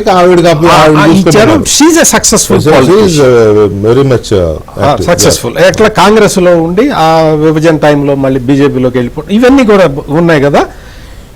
ఆమె కరెక్ట్ డెసిషన్స్ కరెక్ట్ టైంలో తీసుకున్నారు, అది ప్రూవ్ చేసుకున్నారు. ఈయన దగ్గుబాటి వెంకటేశ్వరరావు మాత్రం కరెక్ట్ టైంలో రాంగ్ డెసిషన్లు తీసుకొని ఆయన పొలిటికల్గా కెరియర్ ఎండ్ చేసుకున్నాడు. అదొకటి. అంటే మంచి పాలిటీషియన్ కావాల్సిన వ్యక్తి, అంటే స్ట్రైట్ ఫార్వర్డ్గా ఉండే వ్యక్తి పాలిటిక్స్లో ఫెయిల్ అయ్యాడు అనేది మాత్రం చాలామందికి బాధ ఉంటుంది, అందులో ఎటువంటి సందేహం లేదు. కాకపోతే ఏంటంటే నిద్ర లేచిన దగ్గర నుంచి మనం వేరే మనిషితో కంపేర్ చేసుకోవడం అనేది ఇట్స్ ఎ బ్యాడ్ హ్యాబిట్. వేరే మనిషి ఇప్పుడు వేరే మనిషితోటి కంపేర్ చేసుకుంటూ ఆయన ముందరికి వెళ్తున్నాడు అని మనం పరిగెత్తితే మనకు ఓపిక ఉన్నంత వరకు పరిగెత్తుతాం, కానీ ఓపిక లేనప్పుడు పరిగెత్తలేం కదా. అవతల ఆయనకు ఓపిక ఉండి పరిగెత్తుతున్నాడు. ఈ లాజిక్ని అప్లై చేసుకుని తన కెరియర్ని మలుచుకున్నట్టయితే ఆయన సక్సెస్ఫుల్గా చాలా మంచి పాలిటీషియన్ అయి ఉండేవారు. దాంతోపాటు అందరూ కలిసి ఉండేవాళ్ళేమో. ఎటువంటి అభిప్రాయ భేదాలు లేకపోతే అంతరాలు లేకుండా ఉండేవాళ్ళు. దూరంలో ఉండుంటే అందరూ కలిసే ఉండేవాళ్ళు. ఇంకోటి ఏంటంటే, Right. చంద్రబాబు నాయుడు స్ట్రెంగ్త్ తెలుసుకున్న తర్వాత, అంటే బయట నుంచి చూస్తున్న మనకే చంద్రబాబు స్ట్రెంగ్త్ మనకి, నేను 84 విషయం చెప్పాను, విక్రమ్ గారు తర్వాత విషయాలు చాలా విషయాలు చెప్పారు. అవును, అవును. అంటే మనం బుచ్చయ్య చౌదరి గారు కూడా చెప్పారు, చంద్రబాబు స్ట్రెంగ్త్స్ మనకే తెలిసినప్పుడు పక్కనున్న దగ్గుబాటి వెంకటేశ్వరరావుకి తెలియకపోతే ఎట్లా? అవును, తెలుసుకోవాలి కదా. అవును. ఇంకోటి ఏంటంటే, ఇవాళ ఈ రోజు వేదిక మీద కూడా అసలు వాళ్ళిద్దరి మధ్య విభేదాలు ఉన్నట్టు అసలు ఈ కరెంట్ జనరేషన్ చాలా మందికి తెలియదు. ఆయనే చెప్పాడు ఫస్ట్. ఆయన ఫస్ట్ లేచి మా ఇద్దరి మధ్య విభేదాలు ఉన్నాయి అని చెప్పాడు. ఎందుకు అది చెప్పటం? ఎందుకు ఉన్నాయి అనుకుంటున్నారు, ఉన్నాయి అన్ని స్టార్ట్ చేసి స్టార్ట్ చేసి అసలు మామూలుగా అయితే విభేదాలు ఉన్నట్టు అసలు ఈ కొత్త 2-3 జనరేషన్ల కిందటి వరకు ఎవరికి తెలియదు. కొత్త వాళ్ళు తెలియదు కానీ మా స్థాయి వరకు తెలుస్తుంది అంటే అదేం చూసిన వాళ్ళే ఉంటుంది. ఇప్పుడు ఆ విషయాన్ని ప్రస్తావించాల్సిన అవసరం కూడా లేదు. ఇప్పుడు మొత్తం ఫ్యామిలీ మొత్తం కలిసి కూడా కౌంటర్లు బాగానే పడ్డట్టు అందరూ నవ్వుతూ ఉన్నారు, చక్కగా ఉంది. సో అందుకని ఇటువంటి సమయంలో కూడా ఆ విషయం మాట్లాడటం అనేది ఆయన ఇప్పటికీ రాజకీయాలు నేర్చుకోలేదు అని మాత్రం ఖచ్చితంగా చెప్పొచ్చు. రాజకీయాలని నేర్చుకోవడానికి ఇప్పుడు ఇది టైము కాదు, ఆయన రాజకీయాలు ఇప్పుడు నేర్చుకున్నా రాజకీయాలు అవసరం కూడా లేదు ఇక, దాన్ని ఎప్పుడో వదిలేశాడు కదా. కాకపోతే ఇక్కడ పాయింట్ ఏంటంటే బుచ్చయ్య చౌదరి గారు ఫైనల్ గా ఈ సరే దాన్ని హ్యాపీ ఎండింగ్ అందామా, లేకపోతే అపూర్వ కలయిక అందామా, లేదా పండగ వాతావరణం అందామా, ఆనంద హేళ అందామా, ఏమన్నా అనే కానీ ఆంధ్రప్రదేశ్ రాజకీయాలకి ఇది ఏమన్నా కొంత అడ్వాంటేజ్ ఫ్లేవర్ అయినా అయ్యే అవకాశం, అట్లీస్ట్ ఆ 1-2 జిల్లాల్లో కృష్ణా, గుంటూరు, ప్రకాశం, పక్కన పొరుగున నెల్లూరు ఈ ప్రాంతాలకు ఏమన్నా కొంత ఇంపాక్ట్ చూపించే అవకాశం ఉంది. ఎందుకంటే పురంధేశ్వర్ గారు బీజేపీ అధ్యక్షులుగా ఉన్నారు, చాలా గట్టి టాకే వస్తుంది జాతీయ అధ్యక్షులు కాబోతున్నారు అని. బీజేపీతో వెంకటేశ్వర గారు డైరెక్ట్గా దీంట్లో లేకపోయినా కొంత భార్యాభర్తలు కదా, ఆ ఇంపాక్ట్ ఏమన్నా ఉంటుందా? వెంకటకృష్ణ గారు, సార్ చంద్రబాబు గారు ఇవాళ తెలుగుదేశం పార్టీని లీడ్ చేయటమే కాదు, దేశ రాజకీయాల్లో ఒక ప్రభావితం చేయగలిగిన వ్యక్తిగా ఉన్నారు. అవును, ఆయన స్టైల్ ఆఫ్ ఫంక్షనింగ్ మీకు మనందరికీ తెలిసిందే. ఆయన స్టైల్ ఆఫ్ ఫంక్షన్లో ఆయన వెళ్తూనే ఉంటారు. వెంకటేశ్వరరావు గారు ఆల్మోస్ట్ రాజకీయాల నుంచి దూరంగా ఉన్నట్టే చాలా కాలం నుంచి. వాళ్ళ ప్రకాశం జిల్లాలో కూడా ఫాలోవర్స్ చాలా కాలం నుంచి ఉన్నారు. ప్రకాశం జిల్లాలో కూడా ఫాలోయింగ్ తగ్గిపోవడానికి కారణం ఏంటంటే ఆయన వదిలేశారు, ఇక రాజకీయాలు వదిలేశారు.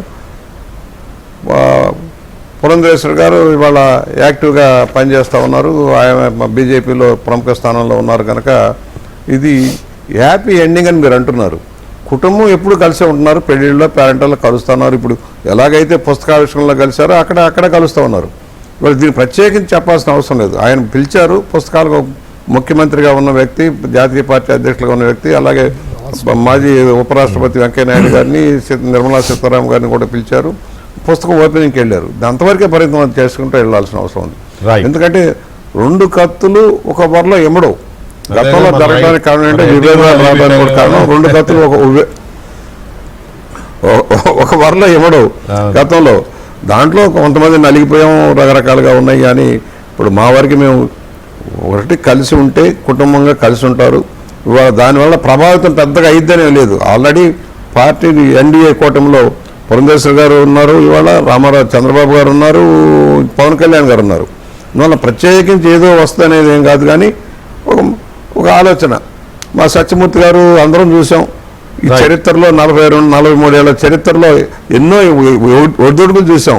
చరిత్ర తెలిసిన వాళ్ళం, కానీ సీల్ ఎక్కువ మాట్లాడడానికి అవకాశం లేదు. మాట్లాడితే రకరకాల ఆపోహలు, అపార్థాలు వస్తాయి. తెలియకుండా ప్రారంభం నుంచి వదిలేద్దాం. నేటి వరకు జరుగుతున్న పరిణామాలను చూసిన వాళ్ళం. ఎక్కువ మాట్లాడటం మంచిది కాదు, ఎక్కువ మాట్లాడటం మంచిది కాదనే భావనే. రైట్ చౌదరి గారు, నేనైతే ఫైనల్ గా ఒకటి చెప్పదలుచుకున్నానండి. చంద్రబాబు నాయుడు గారు చూపించిన మ్యాగ్నానిమిటీ ఇది. ఇవాళ ఆయన పుస్తకావిష్కరణ సభకి ఒప్పుకోవటం, దానికి రావటం, ఆయన ఆలింగనం చేసుకోవటం, ఇది మామూలు విషయం కాదు. ఇన్విటేషన్ ఇచ్చాడు కదండి. అదే ఇన్విటేషన్ ఇచ్చినప్పటికీ కూడా ఇప్పుడు అంటే చంద్రబాబు నాయుడు గారు ఎప్పుడు కూడా దగ్గుబాటి గారిని ఒక మాట అనలా పబ్లిక్గా. కానీ ఈయన ఇన్ రిటర్న్గా ఇన్ని అనేక సందర్భాల్లో చేసినప్పటికీ మళ్ళీ మనం ఏమి అంటే నేను అనేది అవన్నీ మర్చిపోయి గతహ ముందుకు వెళ్ళాలి అనేటువంటిది ఒక దీంతో చేయటంలో మళ్ళీ ఆ స్నేహాన్ని పునరుద్ధరించుకోవటం, బంధుత్వం కంటే స్నేహం అని కూడా అనొచ్చు, చేయడంలో చంద్రబాబు నాయుడు గారి మ్యాగ్నానిమిటీ అనేది చాలా స్పష్టంగా సుస్పష్టంగా తెలుస్తుంది. రైట్ విక్రమ్ గారు, థ్యాంక్ యూ వెరీ మచ్ అండి. అలాగే సత్యమూర్తి గారు, బొంచి చౌదరి గారు, థ్యాంక్ యూ వెరీ మచ్ ఆ చర్చలో పాల్గొన్నందుకు. ఇది